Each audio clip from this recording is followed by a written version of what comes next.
was created about 1920 when the people petitioned. There were probably less than 100 people that were involved in the petition, and it's a pretty good sized area. It takes all of from Bangor all the way over to include all of what's now Silverdale, a little bit south of Silverdale, and over to the top of Buckham Hill, which would include Ridgetop now. Intention of the ports in the state of Washington is to promote economic growth for the area. The port is set up for actually water-oriented things, which had to do with the water, like we've done here. Is just a perfect example. Because of the uniqueness of the ports in Kitsap County, a lot of what we do is kind of secondary to what most people would think is economic growth. We actually are more involved in recreational use.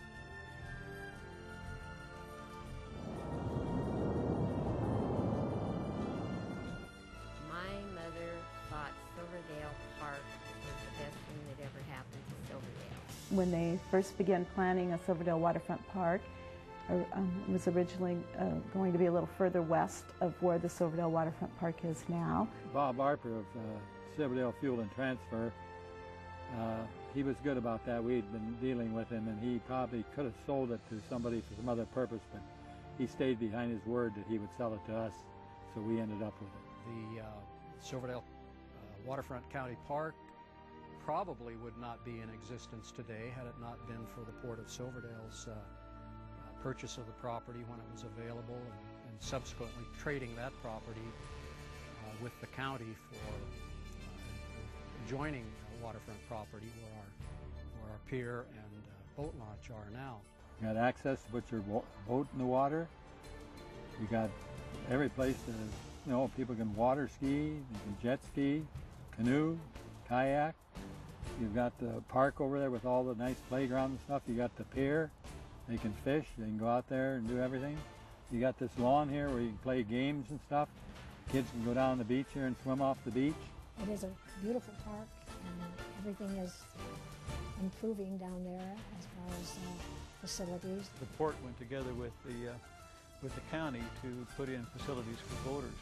Rebuilt the restroom at the foot of our pier, which is actually part of the Silverdale Waterfront Park.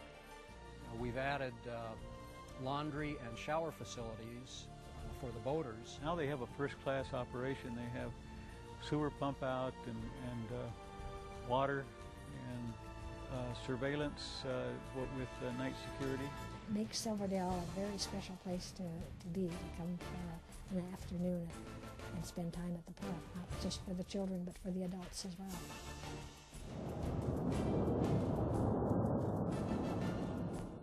The community business people got together and put together money for a children's play yard in the park, and it was dedicated to John Benjamin Ricklinger. From what I understand, this new athletic shoe Nike pavement that they put in is not like cement at all. It has a bounce to it, and people are really very happy with this new ground that they put in. So it's been improved a great deal.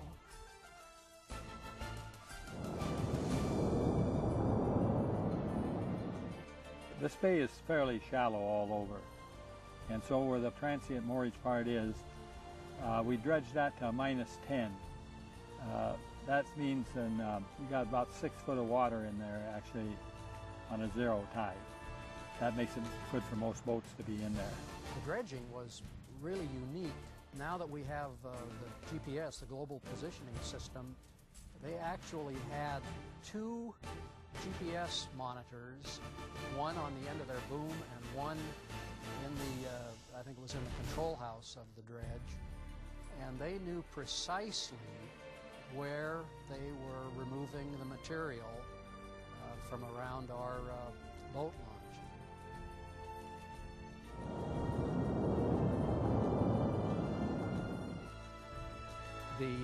The recent efforts of the Port of Silverdale have been to expand our parking lot at the boat launch, as well as building a 4-room restroom at the boat launch. In the meantime, they've also acquired some other property in Old Town Silverdale that they will eventually be doing a master plan for development. You got to have land looking ahead. You can't figure your project and find the land, because they don't make any more land, but they make lots of people. Right now we're in the process of upgrading our master plan and our comprehensive plan, and probably going to have some help on that planning to what we will do with that street. That street has access to the water like these other streets here. Depending on what the planner determines, that ultimately we'll have some kind of a small business park or something that is much more closely aligned with our economic development charter. I enjoy being part of an effort to retain the look and the feeling of Old Town Silverdale. It's one of the things that the port is very conscious of. I think that we've tried to do a real good job and do the project that would affect the most people at the time.